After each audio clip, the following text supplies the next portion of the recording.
This is Debbie, and welcome to another brand new episode of The Offbeat Life, where I speak to inspiring individuals who ditch the norm to live their best life and become location independent.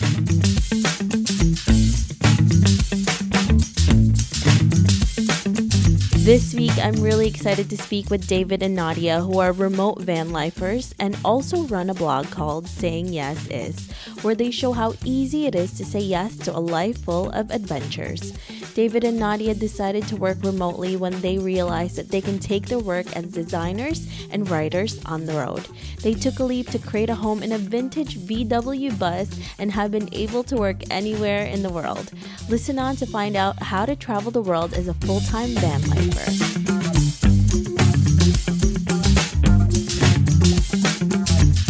Hey everyone, thank you so much for joining us for this interview with David and Nadia. Hey guys, how are you? We're great. How are you?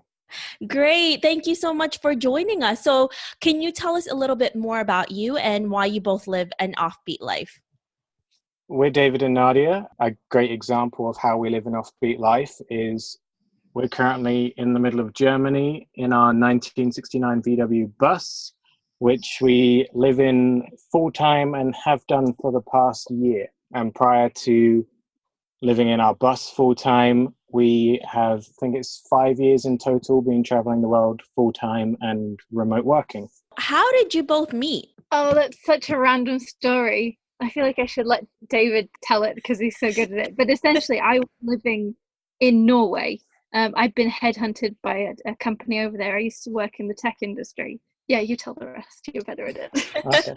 I guess to give a good background here, before I even started traveling full time, my friend who is living out in Egypt said, "Why don't you come to Egypt?" I was just like, "Yeah, sure." And then he said, "Would you like to learn kiteboarding in Egypt?" So this particular area of Egypt is famous for kiteboarding. And I was just like, "Yeah, that'd be great." He's like, "Okay, cool. So my friend wants to teach you, but in order for him to be able to do that, he needs to fly out to Egypt. Can you pay for his flight? And he'll give you free kiteboarding lessons." And I said, yes. And to cut a long story short, he ended up becoming a great friend. And then when I started traveling full time, he was just like, I'm living in Oslo, Norway right now. There's this event happening called Startup Weekend. This girl called Nadia is organizing it. You guys should meet her. And then literally a couple of weeks later, I flew to Norway and met Nadia. Well, that just shows you that traveling will allow you to find your mate, right? How did you go from meeting each other to actually working remotely and living in a VW bus? Well, so it actually started because David got me kicked out of my apartment. Oh no! So I lived in this like all-girls collective.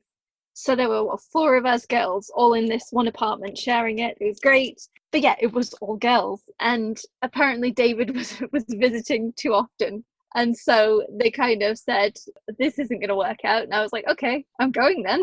I think it was like the next week that, I packed up my stuff. And I think we flew out to San Diego first to spend time with my second mum who lives out there.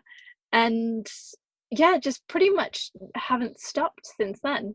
Before you even wanted to start living in your van, how was that transition like? What was it that you did in order to be able to work remotely and do this lifestyle? When I was 19, I started this company. It was a design company. We designed apps, web and mobile apps. And the concept why I started the company was pretty simple. I was working as a designer and I was an employee. And I thought, this is easy. Why don't I just start my own company? And then I get to pick what projects I work on. And it ended up being really successful. And after about 4 or 5 years of owning the company, I was just like, why am I sitting at a desk doing a job that requires a laptop and Wi-Fi? And then literally a couple of weeks later, the movie Walter Mitty came out. And then that pretty much was the decider to go remote and travel with my laptop and work on the road. Nadia, were you also able to do remote work with your job, or you had to find something completely new? No, exactly. So I could take my job remote. When we first met, I was a project manager, in the tech industry. And then being able to write from anywhere, I think is probably the easiest job to have, one that's traveling full time. I'm sure that your day right now is completely different when you had a home base, right? Can you run us through what your average day actually looks like now that you're living in your van and you have this incredible van life and you're traveling everywhere? This is probably one of our most asked questions. And to be honest, every day is entirely different. Like some days we can wake up. I mean, it usually starts with breakfast and coffee, as pretty much anyone's morning does. Sometimes we can turn the key in the ignition and it doesn't start. And then our day is completely changed instantly. Or we can break down when we're driving somewhere else, or we just get tired of driving and stop somewhere random that we didn't even plan to stop at. So I wouldn't say we have a typical day, but generally speaking, we get up reasonably early, we have breakfast. If we're somewhere we want to stay a couple of days, then we'll go explore, do some photography, and do our work in the evening. If we wish to find somewhere new, then after breakfast, we just hop in the front seats and drive until we found somewhere that we want to stay for the night. That sounds idyllic, especially for people who want to keep traveling and do work at the same time. So for somebody who wants to do a van life and they want to live like you guys are doing, and they have no experience of actually creating a home in their van, how would you suggest they start? I think the hardest part with our lifestyle is the remote work. Remote work, when we were traveling kind of traditionally, we would fly somewhere, rent an Airbnb. That's dead easy because you have reliable Wi-Fi. Your car's not going to break down because you probably rented a new one from like Hertz. For me, like my best piece of advice for like the van life and remote work would be to try remote work in the traditional sense first, because van life is way harder. If you let down your clients, then you're not going to have any clients. So even like if the bus breaks down and we have work to do, the work comes first and fixing the bus comes second. Yeah, actually, that's a good point. So at some point, pretty recently, the bus did break down, and we ended up having to pay to stay in a hotel for a couple of nights, purely so that we could get our work done, so that we could meet deadlines. And so yeah, you do have things that crop up like that. But yeah, going back to your question about people getting into van life, I would say absolutely try it out first. So rent a camper and go on a months-long trip, because this is definitely not a lifestyle for everyone. We're actually staying at my best friend's place in England. I was showing her around. It was the first time she saw the bus. And I was saying, oh, do you think you could live in a space this small? And she was just like, no way. I don't think a lot of people could, but the people that can, the amount of freedom it brings you is incredible. It's like living in those tiny homes, right? There's a huge tiny home movement now all over the world. I think I was 15 when I first saw the tiny homes, the ones that are like on wheels. And ever since then, that was my goal, to get a tiny house. And so it just went a step smaller, and we ended up getting the bus. Well, it does give you a lot of freedom, not just a mobility, but financial freedom that you wouldn't have if you had a mortgage or a huge payment for an apartment. And it gives you the best of both worlds, where you can actually travel and you are not tied to something financially, and you feel you have more freedom in that sense as well. Yeah, exactly. I think recently I was chatting to another friend about how we'd stayed in, like, we've been to Paris and we've been to Barcelona, and recently we stayed in Oslo. 3 very expensive places to visit. But for us, because we bring our house with us, it makes it much more affordable to be traveling to all these amazing places. You talked about how hard it is to actually find Wi-Fi when you're traveling around in your van. How do you stay productive and actually do the work when you're constantly traveling around and maybe sometimes there's not Wi-Fi? We actually have like a little MiFi box that we have in the bus. Things are a little trickier for me because I'm a designer and I have to sync large files. Sometimes it's just a case of syncing files like the next week, but getting the work done. But yeah, if there isn't Wi-Fi, then we tend to be like, oh crap, let's us and drive a couple extra hours so we can find like a Starbucks or something that's reliable.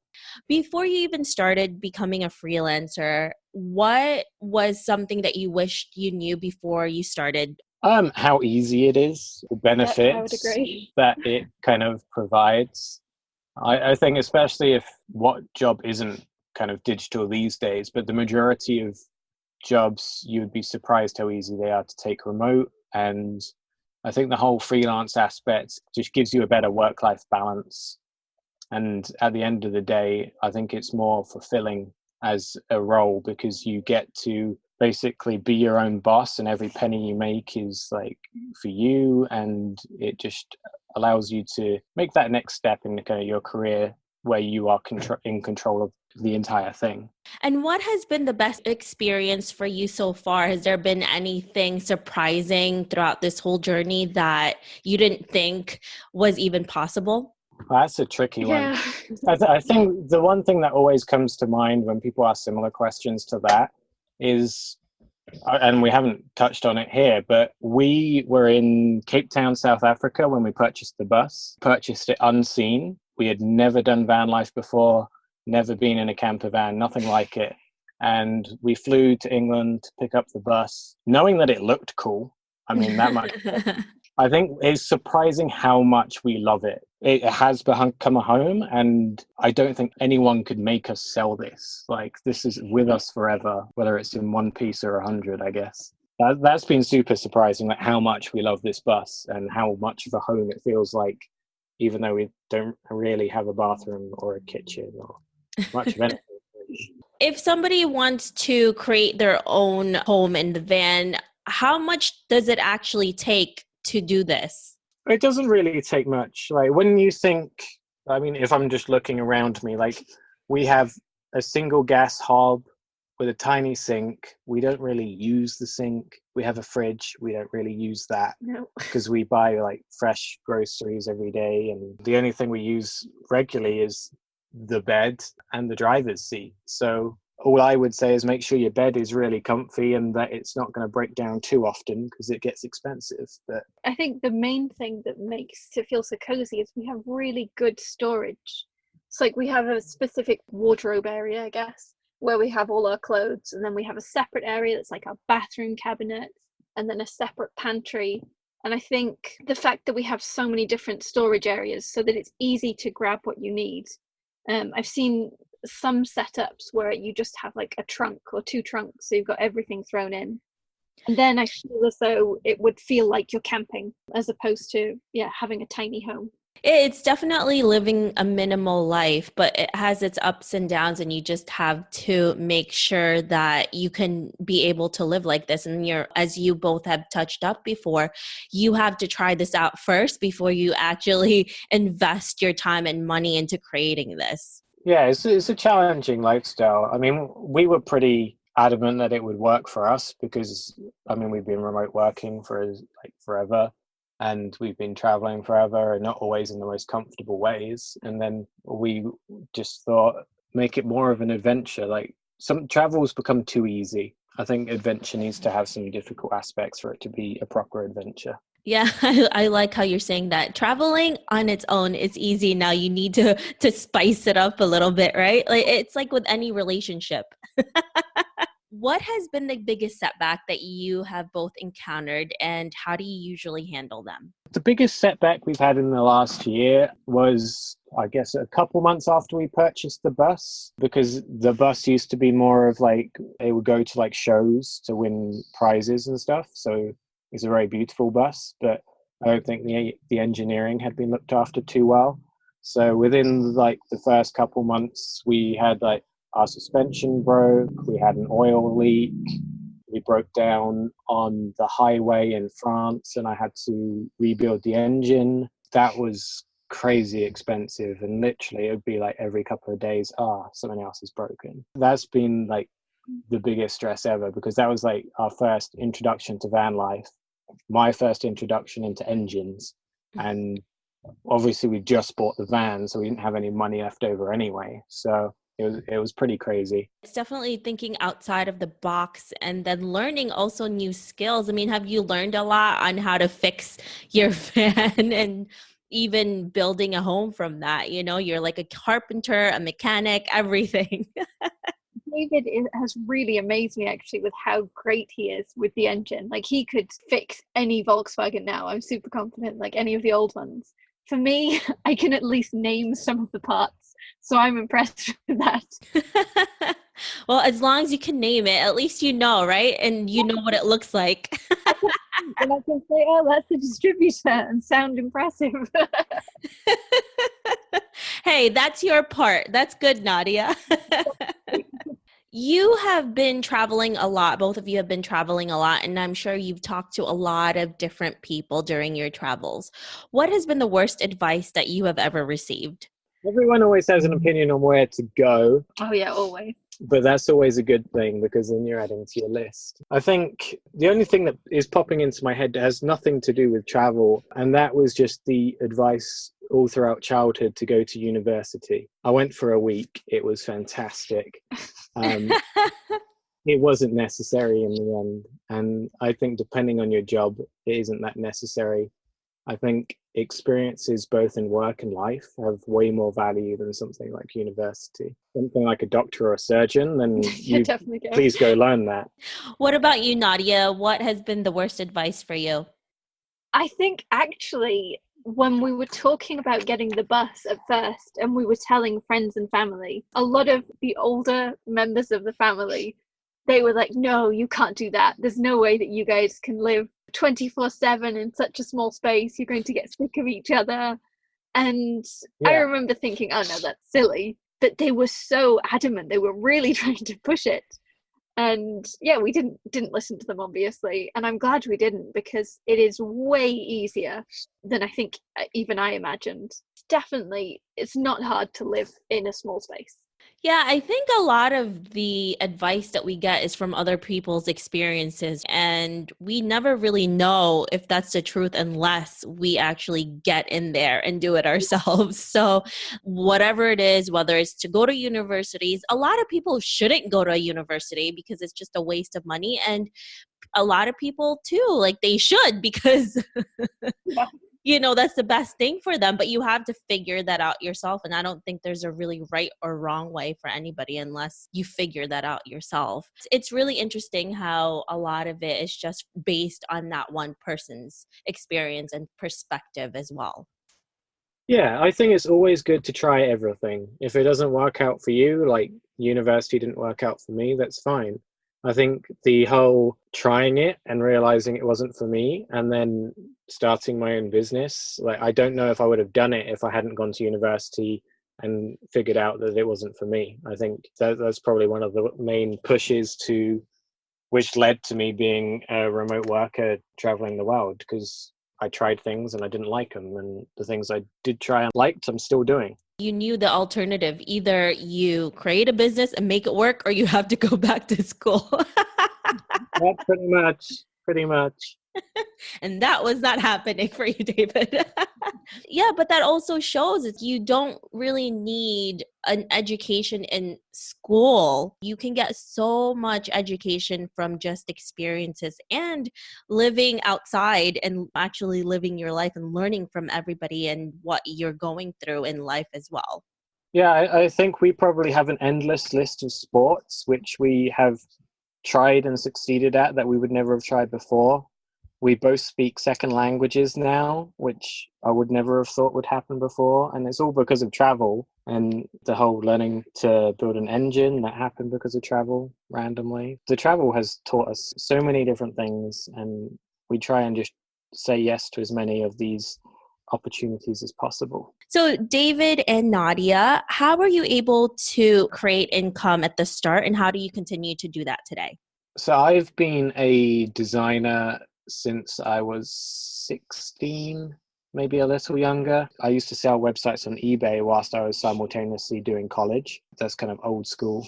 I'm still a designer today. Worked really hard to get to the top of the industry in the essence of trying everything. Like I've worked in Silicon Valley, I've worked in London, and then I've done like remote work, which is obviously what ended up kind of being my passion in the design world. But design has just always been the way that I have financed myself since I was a kid, basically.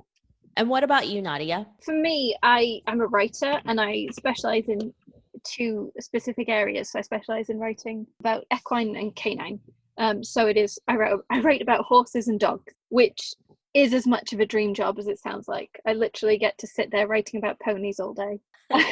So yeah, I think I'm very lucky, but I work very hard for it. And so I have clients that I've been working with for years and years, which makes it very easy as a freelancer when you have clients that stay with you for so long. For me, the best thing you can do if you're wanting to go remote, I think it's a really important thing to mention, is you can't just expect that it will be your dream job and you get to kind of do whatever you want from the get-go. You know, both David and I, we worked so hard for years and years, and we took on projects that maybe weren't the most fun, but we got them done and we did a great job. But I feel as though, you know, a lot of people see van life and they see people traveling full-time on Instagram and they assume that they can do whatever they want to do and not have to work hard for it. But I think it's really important to say that, you know, you really have to work hard, but if you're prepared to put in that work and be great at what you do and always meet deadlines and be fantastic with your clients, then you will be able to live a life like we do. But it takes that work first. I think that's one of the biggest misconceptions from people, especially when you see life like yours and David, is that it just came naturally and easy because they only see what you've already accomplished. They didn't see all the sweat, blood, and tears that you put into it and the struggles that came with all of this and the responsibility that you also have to maintain what you're doing to be able to live a life that you really want to have.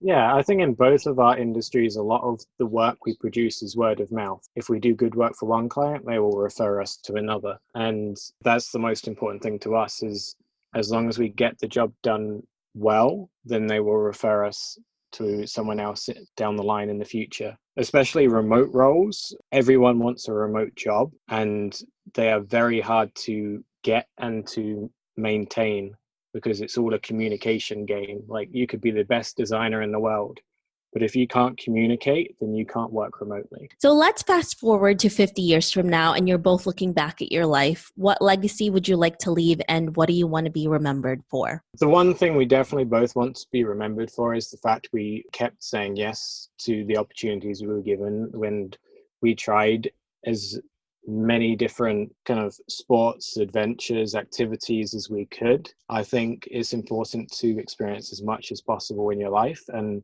I think that is something that a lot of people don't do. Like, it's easy to say no. I don't necessarily want to jump out of a helicopter at 4,000 feet and skydive, but that's going to be something I remember for the rest of my life. So I'm going to say yes to it, and then say yes to all the other stuff that perhaps your brain would otherwise say, yeah, let's pass. And what about you, Nadia? Oh, I think I just want to be remembered as being really weird. And I know it's weird, but that's fine because it'll go with my theme. But no, I think, you know, I want people to just kind of laugh when they think about me, just like, oh yeah, she's always doing something crazy. You know, something that brings a smile to people's faces. So I think too many people are too serious. What is the point? Just do whatever you want to do. Who cares what other people think? Just be crazy. Yeah, we can't always be serious. There has to be a fun in our lives as well. We should always not be serious. So let's get to some fun questions. Some people like myself, I nerd out on interview inspiring people like you two.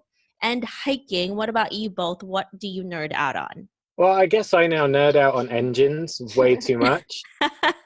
I'm always looking at what new parts I can buy and what I can improve on the bus. So that's my biggest nerd out right now. I think for me, definitely horses. Like, I'm always like, if I spot a horse, I'm going to want to stop and look at the horse. I grew up riding and competing in equestrianism, so I still really love that, even though I don't have time to do it that much anymore. But also, I would say tiny houses, any kind of tiny dwelling, whether it's like a yurt or like a log cabin, I just absolutely love them. And whenever I stumble upon a picture of them, I have to show it to David, even though he's not as interested as me, but I insist on showing him. Having traveled to so many different places, what has been the most life-changing encounter with a person that has ever happened to you? The Nadia encounter's been a bit life-changing. I mean, she's still here like 5 years later. And then I guess if I didn't meet Jerry, I wouldn't have met Nadia. So Jerry's been pretty good too. Yeah. I mean, there's been so many. Like, you remember so many different people for so many different things. Yeah. And the amount of friends we make on the road is amazing. Yeah, we can give him points for that, right, Nadia, for saying that you have been the person that's been the most incredible meeting for him? Now the question is David for you? No, I'm not sure. No, yeah, definitely. Yeah, no, I think it's really nice to be able to find someone who is as adventurous as you are, because before you have someone to go and do these crazy adventures with, it is much more difficult. But as soon as you have someone there kind of egging you on, saying, yeah, let's do this, it is so much easier and it's so much more fun. Definitely having someone who supports you and you have that similar interest and goals in life as well. So that's really great that you guys were able to find each other in this huge world, right? I guess our little story beats hometown loves, I think, because it's just a random series of events that could have not happened, but they did. And we ended up in Oslo at the exact same time, at the exact same event. It was pretty cool. I like our story. I do too. It's pretty awesome. Is there any question you wish people asked you more of? I think I wish people asked us more about what would we like to do and less about what we have done. Obviously, with van life, the first question is, where do you shower and go to the bathroom? If I could just not hear that one anymore, that would be great. Everyone is just very interested in what we've been doing and what we have done. And I think it's much more interesting to be asked about what we plan on doing next, because I think if more people asked us about that, then it would inspire us to do more as well. People need to, not be so shy. I think a lot of people are, especially in Europe. So my mum is from New York, so she's American. And so she's very outgoing and chatty and happy to chat to anyone. And then in Europe, you get people who are kind of like, oh no, mustn't bother. But I think, if people ask us, hey, we're going to this, why don't you guys come along? That would be loads of fun, because we do obviously meet people like that. But I think it would be so much fun if every town we go to, we get invited to like a family barbecue or on a hike. I think they're probably my favorite travel moments, is when we meet, really cool locals and we do something completely random with them. If anyone sees our bus, just say hi. Yeah. Invite you to dinner or to a hike or something. That will definitely make your day, I'm sure. So what are you both currently working on that's really exciting to you? We are actually working, this is quite cool because it ties in quite nicely with today. Today we just visited the Volkswagen factory where our bus was actually built back in 1969, which is weird. But our plan, because our bus, despite being built in Germany, was owned and is from California. And we love California. Nadia has family in California. So our current project is to ship the bus back to America, where we are actually going to track down all the previous owners of the bus, drive the bus to see them, interview them, and then we're going to ask them, what road trips did you do with the bus? And then we are going to replicate their road trips ourselves in the bus. Oh my gosh, that's so much fun. I want to follow in that journey because that's going to be really interesting. I wonder where they've gone with your bus, right? Well, I was going to say, it is in America, so you should just come along. Yes, I should. Let's do it. Let me know. We'll all come along with you. When it's warmed up a bit in Europe, we're going to head back to England, get some extended visas, and ship the bus. Can't wait for all of this to happen, guys. This is really amazing that you're able to do this.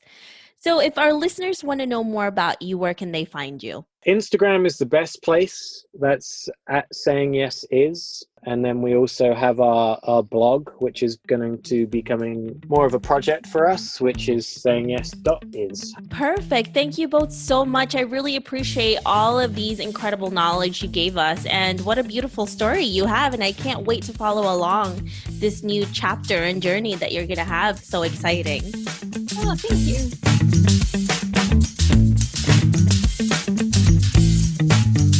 I hope you enjoyed this interview with David and Nadia. Make sure to visit theoffbeatlife.com. Again, that's theoffbeatlife.com to get their full interview where they share how to become a remote freelancer.